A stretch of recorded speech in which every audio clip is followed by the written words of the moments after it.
Alhamdulillah jedhee rabbi si faarfadhaa galgalaaf ganama faaruun sumaan malte galgalaaf ganama faaruun sumaan malte eegala dubbiidhaa bismillaa godhadhee nagahaaf raammataa ergamaaf kadhadhee ammas sahaabaa fi warra jala deemee kan hamtuu deebiseef toltuu walii dhaamee kan hamtuu deebiseef toltuu walii dhaamee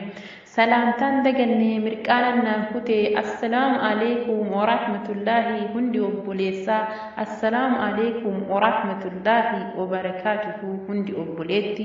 diin islaam bareedaa warreen qabattanii galata bareedaa rabbirraa argattanii hamma dhumtanitti diin irra jabaadhaa baga gammaddanii warri madrasaa imaanii baga gammaddanii warri madrasaa imaan jaarmaa sumayyaaf bilaalii wirtuu lafee dugdaa dhiiga qaama kootii yaa jaarmaa esibii raabsituu ilmiidhaa tamsaastuu qaroominaa baga gammaddanii hundi barattoota baga gammaddanii hundi barattoota hin daganne barsiisaa jaarmaa sumayyaaf bilaalii lakkaa'ee hin fixu hunda maqaa keessanii baga eebbistanii barattoota teessanii waa lafatti nafne ifaajeen teessanii baga gammaddanii isiniin jechuu barbaada baga gammaddanii isiniin jechuu barbaada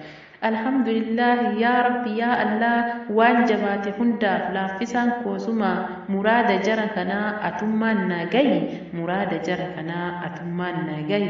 yaa rabbi nu godhii nama si sodaatu ajaja kee hundaa hojiidhaan raawwatu barnoota barachuu kaayyoo keenya hundaa isin nuuf jiraadha ulamaa'iwwan keenya isin nuuf jiraadha ulamaa'iwwan keenya jaarmanni sumayyaaf bilaalii maaliin hoogganamaa kana beektu laata kaayyoon teenna guddoon kan beennetti himu kaayyoon teenna guddoon kan beennetti himu utubaa waa hundaa barnoota tajamaa achi sin dabarsa gara koree barnoota achi sin dabarsa gara koree barnoota koreen barnoota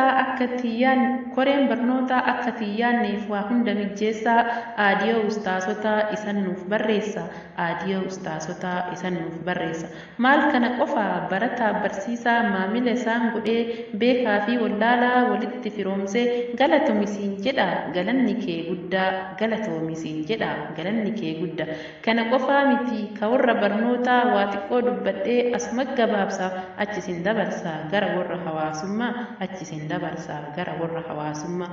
yaa koree hawaasaa wirtuu lafee dugdaa maal jedhee siif himaa hojiin kan kee guddaa maal jedhee siif himaa hojiin kan kee guddaa walitti qabduu gamanaaf gamasii siin gadi dhaabbate jaarmanni sumayyaaf bilaali siin gadi dhaabbate jaarmanni sumayyaaf bilaali walis sassaabdee beekaa fi wallaalaa aadii gochuun dadhabdu manni keessan bal'aa siin galatoonfadhaa yaa warra hawaasummaa siin galatoonfadhaa yaa warra hawaasummaa kana qofaa miti diqqoma dubbadhee asirrattan gabaabsaa gama koree seeraa achi sin dabarsa gama koree seeraa achi sin dabarsa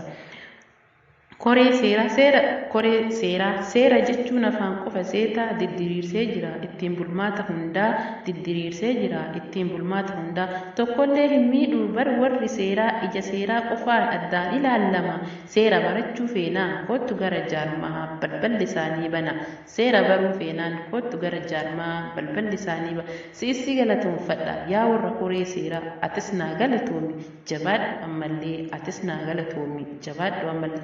warra seeraallee asittan gabaabsee achi sin dabarsee gara diinagdeetti diinagdeen guddataa manni isaanii badhaa akkam nama hawataa takkaa laman jedhinii koottuuti darbadhu bitadhu jeennata jedheetiin si waama addunyaa 910 hin guuttu baankii rabbii keessa koottu waa kaayadhu jedheetiin lallabaa isaan waa dadhaba baankii rabbii keessa koottu waa kaayadhu